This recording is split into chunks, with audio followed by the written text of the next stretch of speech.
Hello, সকলকে নমস্কার। এই আমার দুটো গাঁদা ফুল হয়েছে, এই যে নিচে আসলাম আচার নিয়ে। সেই আচারটা 5 কিলো দেখিয়েছিলাম আপনাদেরকে। তো দেখুন এসছি, ওটা বয়ামে ভরবো। সরি, বয়ামটা তো নিচে থেকে গেছে, নিয়ে আসবো। এখন আপনাদেরকে দেখিয়ে দিচ্ছি, ঠিক আছে?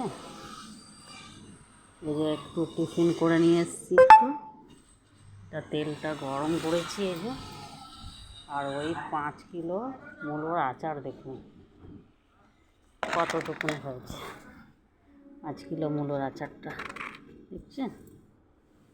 এই যে 5 কিলো মূলোর আচারটা এরকম হচ্ছে। আজকে বয়ামে ভরে দেবো এই তেলটা ঢেলে, নাহলে বেশি শুকিয়ে গেলে মূলোটা মানে চামড়ে পাড়া হয়ে যাবে, ঠিক আছে? চিমসে পাড়া হয়ে যাবে। তাহলে আপনারা ভালো আছেন, ভালো থাকুন। ছোট্ট একটা ভিডিও করলাম। এখন তেলটা গরম করে এনেছি, কড়াইটা ঠান্ডা, অনেকক্ষণ গরম করেছি আমি।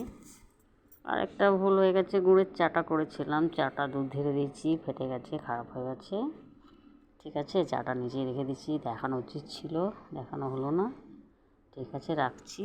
এটা হচ্ছে আপনার আচার, ঠিক আছে? তাহলে রাখি।